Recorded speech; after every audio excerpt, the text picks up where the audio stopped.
Hey guys, this is Jay Calderon with Jay Unboxing here, giving you a personal prediction for the welterweight clash between rising star Conor Benn and Mexico's ADRIAN Granados. And remember, before we get started here, this is just my personal take. Yours can be left down in the comments below. Would love to hear them. And again, a little fight info here. You do have Benn versus Granados. There's no title on the line, just a kind of high rating within all of these sort of organizational bodies here. It's going to be taking place at the MATCHROOM Fight Camp, which is in Brentwood, Essex, on channel DAZN here on this side of the pond. And it's a solid step up for Conor Benn, who is being moved well thus far and has more or less impressed each step up. He is expected to win, of course, a big favorite in this fight. And while he has gassed in a fight here or there, has been stung, he's obviously a naturally talented guy with decent attributes and a fighting spirit that has kind of pushed him through any of those tougher moments. Granados has been around the block as well and has been in with and virtually lost every time to some of the best in the sport, and considering he's still just 31, it could be interesting to see how Benn stacks up with a similar opponent in mind. In any event, let's get down to the breakdown. To start for Benn here, I think Benn needs to step in with the jab. Benn has a tendency to step over the top of that lead foot when he's throwing the jab, and that can be a problem as he moves up in class. One way to work on that and stop it from happening at the same time, or as often anyway, is to step in with the jab. Obviously, you simply want to fix the flaw more than anything else, but this tactic can work as a bridge to perfecting the jab and still give you something effective to throw in the interim and still really allow for you to kind of dictate your action around that very simple, basic, but necessary shot. For Benn, I would also say he needs to preserve some energy for the later rounds. Conor likes to get started in a hurry, and it's exciting, and he's getting rid of people so far, so everything's going well as it currently stands. And again, when you move up, though, this isn't always going to be the case, and Granados is usually pretty durable. So for Benn, it makes sense to find your spots, get that jab going, and let the fight come to you a little bit, at least until the middle rounds. Then, when you're inflicting some damage, you can look to get through the gears a little bit more. And finally, for Benn, I would say let your combinations build as the rounds progress.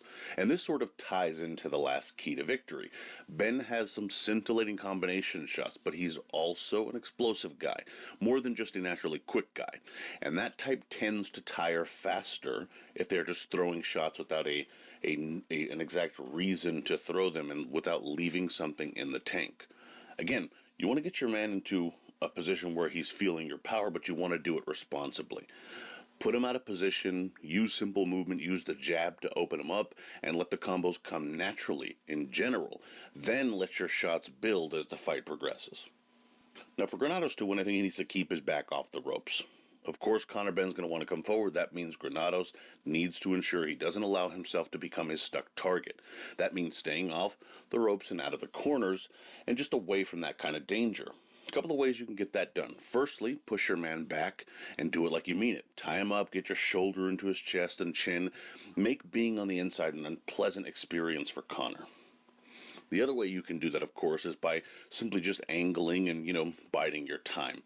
Worst case scenario, though, with either of those two tactics implemented, you're at least keeping things relatively close so that Conor isn't able to unleash and really hit you with many of those danger shots, especially if you're tying him up and pushing him back. I would also say land the left hook to the body on the inside. When he does get in, Granados needs to dig to the body because he can do it pretty well, and this could be key in the fight, especially if it reaches the latter rounds. It will potentially take some of the power and explosiveness out of Benn's shots, and of course could drop his guard as well. And investing early on the inside where you're less prone to being countered could make the difference between winning and losing for Granados. I would also say don't get into too many exchanges, and this will be vital early on more than at any other point in the contest. If these two exchange shots while fresh and lively too many times, Granados most likely gets hurt and goes down. The only way Granados can afford to get into a bit more of a war, a bit more of a kind of given for, is when Benn has slowed down a tick or two and made it a more even affair in those regards. Keep composed, be defensively responsible, and dig to the body to set up your work later on in the fight. Now for my pick here, to be honest with you, it's hard seeing anything but a Conor Benn win for this encounter. Barring Benn's chin being very susceptible and Granados landing the perfect shot, it seems like a mid-fight stoppage for me. Benn starts off with the jab and simple 2-3 shot combinations that start to bust up Granados early in the fight, maybe around the 3rd and 4th rounds. Around the 6th, maybe the 7th, a big right hand stuns Granados and sends him into the ropes, where Conor finishes him off inside the distance. Benn via mid-fight stoppage. And also on the card here, European and Commonwealth Cruiserweight titleist Tommy McCarthy will battle Chris Billam-Smith, with the British title vacant currently also on the line. In my opinion, this is the fight of the night potentially, with the tricky McCarthy battling the hard-hitting Billam-Smith. Both have a common opponent. Both lost to that common opponent. Both have something to prove, and there's plenty of gold on the line, so it's a very interesting affair. Billam-Smith is the odds-on favorite. Even though he seems a bit timid at times and a little robotic and stiff even, still he can crack, and McCarthy can leave himself open to be hit at times, which makes it, again, a very compelling encounter. Regardless, I do sense a possible upset here in favor of McCarthy, and I'll roll the dice saying he wins a close decision after 12, using movement and fluid combinations that befuddle the upright Billam-Smith enough to get the nod. Again, very close fight. Could easily see myself getting this one wrong. Either way, gonna stick to it. McCarthy via 12-round split decision or majority decision. Getting into the betting odds here, first we'll go with the main event there, Conor Benn versus Granados. You have Benn at a very heavy favorite at minus 1,600. Zero action there. Doesn't even really need to be read. That is just a non-bet in my personal opinion, not for a parlay, not for nothing. In terms of Granados, you do have a plus 750. If you see something in the Mexican, maybe that you just feel he has something that could work for you. Again, small bet that you're willing to lose is not the end of the world, but again, not a lot of value in that fight unless you're picking it over under, which I didn't see any available bets for yet. I'm sure they might be floating out there. In terms of that co-featured bout, you have again McCarthy at a plus 230, with Billam-Smith being a very heavy favorite at minus 325. Again, not as heavy as, of course, the Conor Benn fight, but still for a fight that I think is very competitive, that's a very heavy favorite.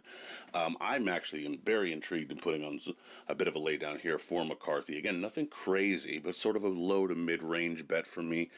Not super confident in it, but it to me is a lively dog in this fight, and I do think that it's worth at least exploring that option. Prediction record going on into the weekend is 24-6-3 with 9 exact. That's for me for the year. Let me know what you guys are running, what you think of the fights down below in the comments. Would love to hear your thoughts there. Predictions, any bets, any action you got going on, you predicting any upsets. How do you think Conor Benn will look? Let me know. Like I said, please be sure to like, comment, share, subscribe, and follow at jcaldwell_JOB, and you can email me at junboxing@gmail.com. I'd love to hear from you there. Also, be sure to check out junboxing.com for schedule, results, betting odds, rankings, and more. And as always, until next time.